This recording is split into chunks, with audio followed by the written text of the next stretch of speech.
Good morning everyone. Welcome to TPD online classes. बाहर बहुत ज़्यादा ठंड है। आपके लिए एक एडवाइस है कि आप घर से बाहर बिल्कुल भी नहीं निकलेंगे, और अगर निकलना भी होगा तो प्रॉपर तरीके से वुलन क्लोथ्स, कैप्स, ग्लव्स जो है हाथ में डाल लेंगे, और एक प्रॉपर मोटा जैकेट, अगर थिक जैकेट हो, अगर वो पहन लें तो बहुत ज़्यादा बेटर होगा। प्रॉपर तरीके से शू पहनेंगे क्योंकि पैरों में भी बहुत ज़्यादा ठंड लग रही है। ठंड लगने के पीछे एक मेन वजह ये है कि आप जो है यूपी में है, यूपी के ईस्टर्न साइड में, बिहार के बॉर्डर पे। और ये जो हवाएं आ रही अभी आपके एरिया में, near about 6, 8, 10 kilometre per hour की स्पीड से, ये हवाएं आ रही हैं आपके नॉर्थ वेस्ट इंडिया से। नॉर्थ वेस्ट इंडिया का थोड़ा सा और फर्दर डिटेल में जाएं तो वहां पे जम्मू कश्मीर है, लद्दाख है, उत्तराखंड है, हिमाचल प्रदेश है, और थोड़ा सा और फर्दर जाएंगे तो पामीर नॉट मिलती है पाकिस्तान और इंडिया के बॉर्डर पे। यहाँ पे जो है एक्चुअली में है क्या कि हिमालयन माउंटेन है। हिमालयन माउंटेन में अभी कुछ दिनों से बहुत ज़्यादा हैवी स्नोफॉल हो रही है। स्नोफॉल होने की वजह से वहाँ पे जो है थोड़ा सा हाई प्रेशर जोन बन चुका है, और आप जहाँ रह रहे हैं तो थोड़ा सा यहाँ पे वार्म अप एरिया है, चूंकि नदन प्लेन वाला एरिया तो लो प्रेशर बना है। तो वहाँ से जो हवाएं चलना शुरू कर रही हैं, तो जब हवाएं चलेंगी तो अर्थ का जो सबसे ऊपर का लेयर है, जिसको क्रस्ट बोलते हैं, उसके ऊपर से भी क्रॉस करेंगी। तो जब ये हवाएं वहां से क्रॉस कर रही हैं तो अपने साथ में जो स्नोफॉल पहले से ही हो चुकी है, वहां से कोल्डनेस उठा रही हैं और अपने साथ लेके आ रही हैं। तो इसलिए आपको बहुत ज्यादा ठंड लग रही है, ऐसा लग रहा है कि फ्रॉस्ट पड़ रहा है। बिल्कुल ही ऐसा हो रहा है। टेम्परेचर भी नियर अबाउट 10 डिग्री 15 डिग्री के बीच में डे टाइम रहेगा, और रात के भी टाइम में अगर आप जाएंगे तो आपको टेम्परेचर थोड़ा सा और नीचे डाउन होता दिखेगा। वो इसलिए क्योंकि रात में थोड़ा सा अर्थ को हीट नहीं मिल पाती है, तो हीट अप नहीं हो पाती, इसलिए बहुत ज़्यादा ठंड रहने के चांसेस है। फर्दर हम लोग एसएसटी में क्या पढ़ रहे थे, क्लास के अंदर में इकोनॉमिक्स का चैप्टर फर्स्ट हमने स्टार्ट किया था, कुछ टॉपिक्स कवर कर लिए थे। एक हल्का सा ब्रीफ रिवाइज कर लेते हैं, ब्रीफ समराइज कर लेते हैं कि क्या क्या अभी तक हमने पढ़ा है, या फिर इस चैप्टर के अंदर में क्या क्या हमें पढ़ना था। चैप्टर का नाम था the story of the village Palampur, जिसमें टोटल आपको 6 टॉपिक्स पढ़ने थे। पहला, इस ये जो चैप्टर था ना, इसमें एक विलेज को, हाइपोथेटिकल एक विलेज है, इसको एज्यूम किया गया था, जो रियलिटी में यूपी का जो वेस्टर्न इलाका है उसको इंडिकेट किया गया था। यूपी के जो वेस्टर्न इलाके में जो विलेज है, वहाँ की कैसी कंडीशंस है, वहाँ के फार्मर्स किस टाइप के क्रॉप ग्रो करते हैं, विलेज का डेवलपमेंट किस लेवल तक हुआ है, ये सारी चीज़ें डिस्कस की गई थी। तो पहला टॉपिक यही पढ़ना था कि जो विलेज पालमपुर है उसका थोड़ा सा लोकेशन जान लें, neighbouring cities, urban area, irrigation की फैसिलिटी, इलेक्ट्रिसिटी है कि नहीं है, कितनी फैमिलीज रहती हैं, कौन कौन से एक्टिविटीज़ में इन्वॉल्व हैं, ये पढ़ना था। सेकंड टॉपिक ये था कि the main production activities means यहाँ के जो लोग हैं क्या क्या करते हैं। तो बेसिकली हमने देखा कि फार्मिंग करते हैं, फार्मिंग के अलावा एनिमल रेयरिंग करते हैं, थोड़े से सर्विस सेक्टर में भी हैं, जैसे कि गाड़ियाँ चलाना, उससे पैसे कमाने के लिए ये सब काम करते हैं। नेक्स्ट टॉपिक हमने पढ़ा था क्लास के अंदर में, फैक्टर्स ऑफ द प्रोडक्शन। किसी भी चीज़ को प्रोड्यूस करना है आपको, वो गुड्स हो सकती है, सर्विस हो सकती है, तो आपको किन किन चीज़ों की ज़रूरत पड़ती है उसके बारे में हमने पढ़ा था, तो फैक्टर्स ऑफ द प्रोडक्शन। और इसके अलावा हमने पढ़ा था कि important changes in the farm activity. वहाँ के जो लोग हैं, कहाँ के, विलेज पालमपुर के, तो विलेज पालमपुर के जो लोग हैं ना, कुछ एक्टिविटी परफॉर्म करते हैं एग्रीकल्चर सेक्टर में। सामने कुछ प्रॉब्लम्स देखने को मिलती है। प्रॉब्लम्स ये देखने को मिलती है कि इनके लैंड की साइज़ थोड़ी बहुत छोटी है, और ये चाहते हैं कि हमारा प्रोडक्शन बढ़े, क्योंकि पॉपुलेशन डे बाय डे बढ़ रही थी, और पॉपुलेशन बढ़ने के साथ में डिमांड बढ़ रही थी। तो इन सारे डिमांड्स को फुलफिल करने के लिए ये बहुत ज़्यादा ज़रूरत पड़ चुकी थी कि हमें अपने फार्म सेक्टर में थोड़ा थोड़ा तो इम्प्रूवमेंट करना चाहिए। अगर हम इम्प्रूवमेंट नहीं करेंगे तो कंट्री के अंदर में या उस विलेज में ऐसी सिचुएशंस क्रिएट हो जाएंगी कि फूड स्कार्सिटी होगी, और बहुत सारे बिना खाए पिए मरने के चांसेस, फेमाइन वाली कंडीशंस बन सकती है। तो वहाँ के लोगों ने कुछ क्या किया कि फार्म्स के अंदर में कुछ एक्टिविटी में, जो फार्म की एक्टिविटी होती थी उसमें चेंजेस लाए, लाइक फर्टिलाइजर्स चेंज कर दिया उन्होंने, पेस्टिसाइड्स ला दिया, इरिगेशन की जो फैसिलिटी यूज करते थे, वो सीड जो पहले ट्रेडिशनल सीड यूज करते थे उसको ख़त्म कर दिया। इसके अलावा भी गवर्नमेंट का भी बहुत ज़्यादा सपोर्ट मिला इन लोगों को, जिसको हमने नाम दिया था ग्रीन रेवोल्यूशन। यानी चैप्टर नंबर, टॉपिक नंबर 4 में आपको यही पढ़ना है कि कौन कौन से फार्म एक्टिविटी में चेंजेज हुई जिसके कारण ग्रीन रेवोल्यूशन आया, क्या है, कैसे था, सब डिटेल्स में पढ़ेंगे। Chapter number 5, topic number 5 sorry, में ये पढ़ना था कि sale of the surplus farm products. Green revolution हुआ, अचानक से ये देखा गया कि जो फार्म प्रोड्यूस है बहुत अच्छे लेवल तक बढ़ने लगा, प्रोडक्शन बहुत ज़्यादा बढ़ गई। तो फार्मर्स ने ये सोचा कि क्यों नहीं इसको मार्केट में सेल किया जाए और उससे पैसे कमाया जाए। जो पैसे कमाएंगे हमारे लिए कैपिटल का काम करेगा, और वो कैपिटल फिर से हम अपने फार्म सेक्टर में फिर से री इन्वेस्टमेंट करेंगे। जब री इन्वेस्टमेंट करेंगे तो हमारा जो फार्म सेक्टर और बूम करेगा, और एक तरीके से हम फार्म सेक्टर को, जो हम फार्मिंग कर रहे हैं उसको बिजनेस के तरीके से लेंगे, इसको और बूम करवाएंगे। और लास्ट में कि कुछ ऐसे भी लोग थे जैसे लैंडलेस लेबर्स, डोमेस्टिक वर्कर्स, और भी ऐसे सारे लोग जो गांव में रहते थे, उनके पास में कैपिटल नहीं थी, टेक्नोलॉजी नहीं थी, एंटरप्रेन्योरशिप नहीं थी। तो उन्होंने सोचा कि भाई हम जो है नॉन फॉर्म एक्टिविटी में ही इन्वॉल्व रहेंगे, क्योंकि हमें अपने फैमिली का खर्चा चलाना है। अगर हम पैसे नहीं कमाएंगे तो दिक्कत हो सकती है हमारी फैमिली को, वो अपने घर का उनको 2 वक्त की रोटी नहीं मिल पाएगी, तो दिक्कत से होगी। तो ये सारा 6 टॉपिक्स हमें इस चैप्टर के अंदर में पढ़ना था, जिसमें 3 टॉपिक्स हमने कवर कर लिया था। 4th टॉपिक आज हम स्टार्ट करेंगे। अभी हमने नाम लिया कि इसका विलेज पालमपुर का। तो ये है यूपी का मैप। यूपी का ये ईस्टर्न साइड है, इसको बोलेंगे वेस्टर्न साइड, ये हो गया नॉर्दर्न साइड, और ये हो गया साउदर्न साइड। आप लोग कहाँ रहते हैं? आप लोग यहाँ रहते हैं डिस्ट्रिक्ट कुशीनगर में, जो यूपी के किधर में है? ईस्टर्न साइड में, या यूं कहें कि आपका जो स्कूल है डिस्ट्रिक्ट कुशीनगर में है। जिस विलेज की हम बात कर रहे हैं वो विलेज पालमपुर कहाँ पड़ेगा आपका? ये पड़ेगा मेरठ में। देख रहे हैं ये मेरठ। नेबरिंग स्टेट देख लीजिए, ये है उत्तराखंड। इस साइड में जाएंगे हरियाणा मिलेगा, ये एक छोटा सा आपका यूनियन टेरिटरी और इंडिया का कैपिटल दिल्ली मिलेगा। और यहाँ पे थोड़ा सा आपको हरियाणा, और इधर साइड में आएंगे तो राजस्थान मिलेगा। तो बात कहाँ की हो रही है? मेरठ की, विलेज पालमपुर की। थोड़ा सा डीप समझा दें। यहाँ का जब जियोग्राफिकल लोकेशन पढ़ेंगे, इंडिया में एक सीजन आता है मानसून। मानसून सीजन में क्या होता है कि बे ऑफ बंगाल से, अरबियन सी से कुछ रेन वेयरिंग विंड्स जो है इंडिया में एंटर मारती हैं। तो जब ये रेन वेयरिंग विंड्स एंटर मारती है ना, तो देखिए पहले वेस्ट बंगाल में गई, बिहार में गई, तो यहाँ से रेनफॉल करते करते करते करते करते करते इस एरिया में आती है। होता क्या है कि इन क्लाउड्स के पास में जो रेन वेयरिंग विंड्स है, क्लाउड्स के माध्यम से बारिश होनी है। तो जो क्लाउड्स में जितना सारा पानी रहता है ना, मैक्सिमम रेनफॉल आपके इसी साइड में हो जाती है, ये ईस्टर्न साइड में।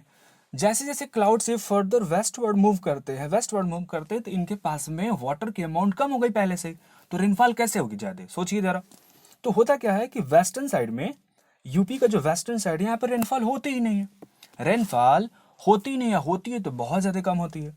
और थोड़ा फर्दर मूव करेंगे तो उत्तराखंड, हरियाणा और राजस्थान वाले इलाके में बारिश होती ही नहीं है। तो यहाँ के फार्मर्स को तो खेती करना है ना।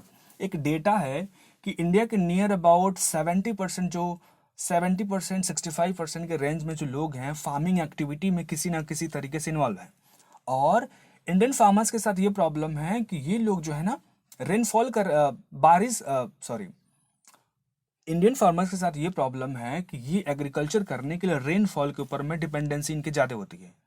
रेनफॉल का वेट करेंगे मानसून सीजन में, इसीलिए जो है बहुत सारे क्रॉप्स जो है, जैसे खरीफ के क्रॉप्स आपके रेनी सीजन में ये लोग उगाते हैं।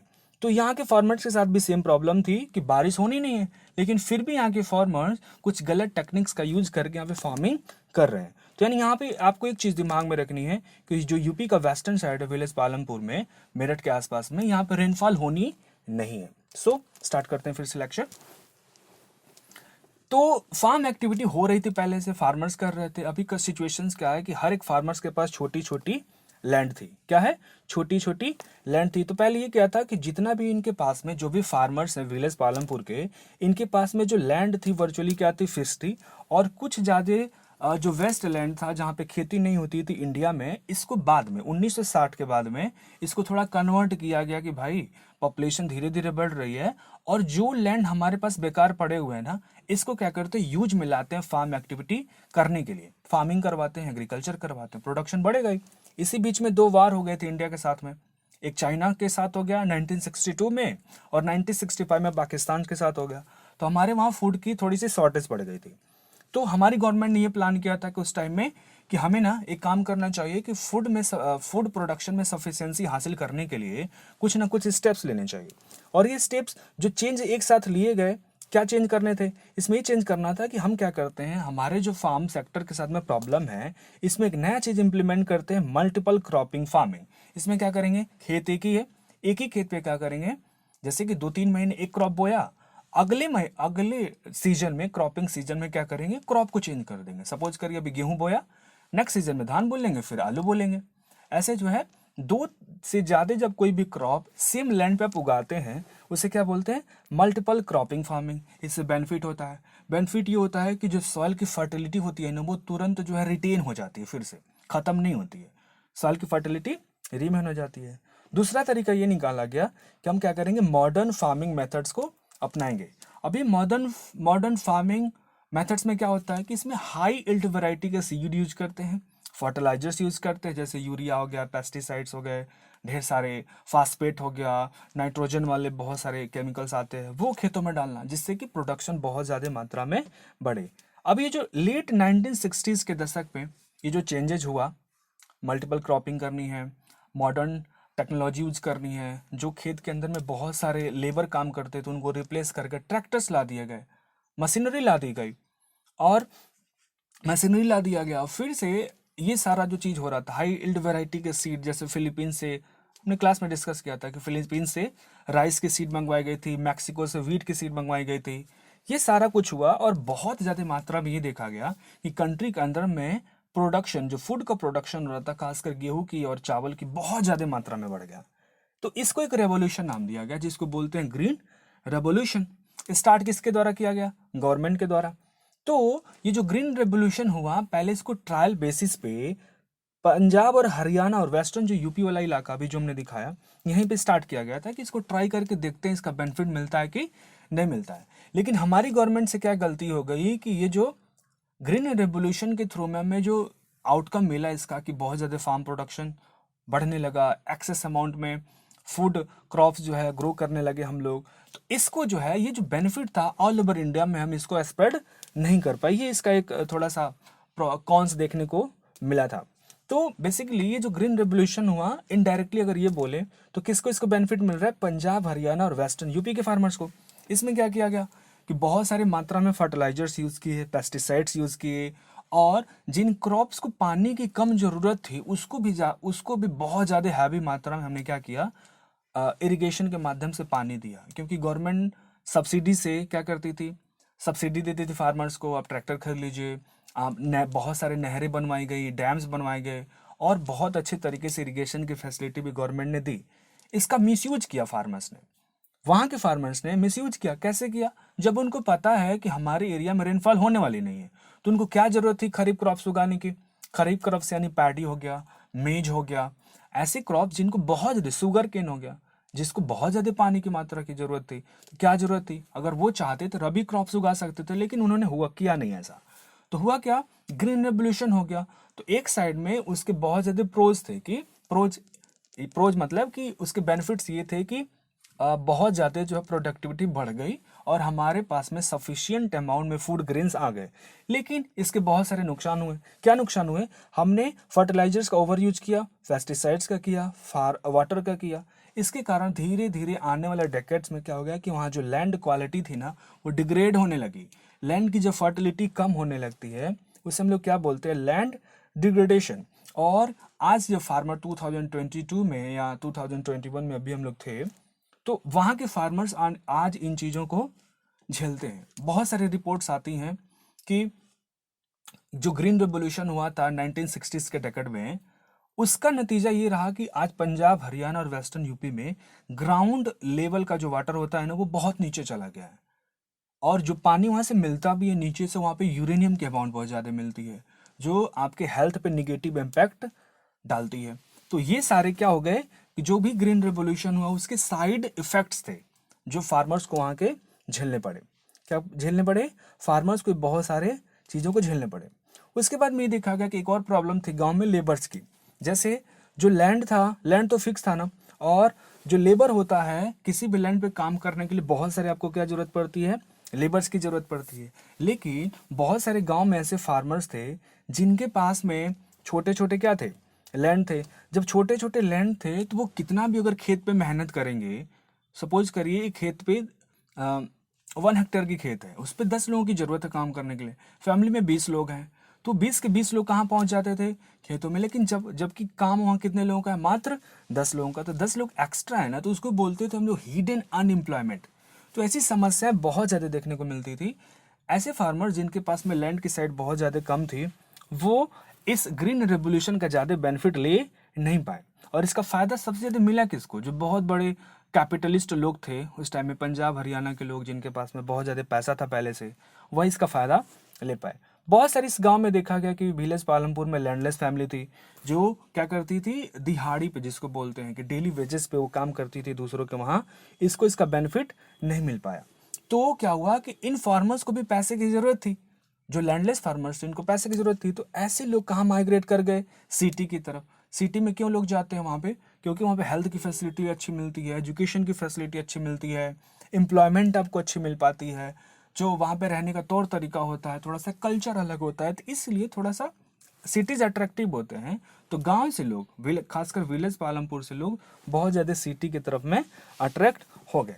नेक्स्ट टॉपिक डिस्कस करते हैं कैपिटल के बारे में। जैसे हमने पढ़ा कि भाई लैंड हो, लेबर हो, किसी भी मीन्स ऑफ प्रोडक्शन में इनका बहुत ज़्यादा ज़रूरत होता है। कैपिटल की भी प्रॉब्लम थी, कैपिटल भी आपको प्रोडक्शन में चाहिए। लेकिन क्या सारे फार्मर्स के पास कैपिटल होता है क्या? फार्मर्स तो 3 टाइप के हो गए। सबसे लार्ज वाले, इनके पास कभी पैसे की कमी नहीं होगी। मीडियम साइज, खेत का साइज थोड़ा मीडियम में है, पैसे भी थोड़े ठीक ठाक हैं, खेती कर सकते हैं। क्या स्मॉल फार्मर्स कर सकते हैं जिनके पास में लैंड बहुत कम होता है? नहीं कर सकते। तो जिसके पास में पैसे नहीं होंगे वो क्या करेंगे? अपने गांव के जो हेडमैन होंगे, ग्राम प्रधान होंगे, उनसे क्या करेंगे? पैसे लेते हैं रेंट पे।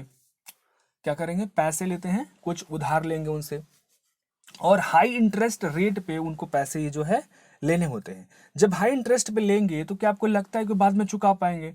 जब ऐसे फार्मर्स नहीं चुका पाते हैं तो बाद में क्या होता है कि वो फार्मर सुसाइड कर लेते हैं, या फिर उनके पास जो खेत होती है, तो जिन बड़े बड़े लोगों ने ऐसे फार्मर्स को लोन दिया था बहुत हाई इंटरेस्ट पे, वो क्या करते हैं? ना चुकाने के पड़े, ना वो फार्मर्स चूंकि लोन नहीं चुका पा रहे हैं, तो जो बड़े बड़े हेडमैन्स है वो क्या करते हैं कि उन छोटे छोटे फार्मर्स की ज़मीनों को हड़प लेते थे। तो ये प्रॉब्लम्स आज भी इंडिया के बहुत सारे गांव में देखने को मिलती है कि जो छोटे छोटे फार्मर्स हैं, खासकर स्मॉल और मीडियम स्केल के फार्मर्स, ये चूंकि खेतों में इनपुट्स डालने के लिए वो क्या करते हैं? बड़े बड़े लोगों से पैसे लेते हैं। जब पैसे नहीं चुका पाते तो उनकी ज़मीनें बड़े बड़े जमींदार टाइप के लोग उनसे ले लेते हैं। और जब कभी भी हम मॉडर्न फार्मिंग करेंगे तो भाई हमें तो पैसे की ज़रूरत पड़ेगी, इसमें कोई दो राय नहीं है कि बिना पैसे के आप कोई भी काम कर सकते हैं। तो ये दिक्कत थी। लेकिन जो फार्मर्स लार्ज स्केल वाले थे उनके साथ क्या प्रॉब्लम हुआ? उनके साथ प्रॉब्लम नहीं कहेंगे, उनके साथ बेनिफिट ये हो गया कि उनके पास में फार्म प्रोडक्ट्स का सरप्लस अमाउंट हो गया। तो इन्होंने क्या प्लान किया कि जितना भी हमारे पास ये फार्म का प्रोड्यूस एक्स्ट्रा हुआ इसको मार्केट में बेचेंगे। और मार्केट में बेचेंगे कैसे? इन्होंने गवर्नमेंट से डिमांड की कि हमको एमएसपी दीजिए। एमएसपी मतलब मिनिमम सपोर्ट प्राइस, यानी हम जो अनाज उगा रहे हैं आप ही के कहने पे उगाए थे, आप ही के कहने पे उगाए थे, तो आप जो है हमारा अनाज हमसे खरीदिए।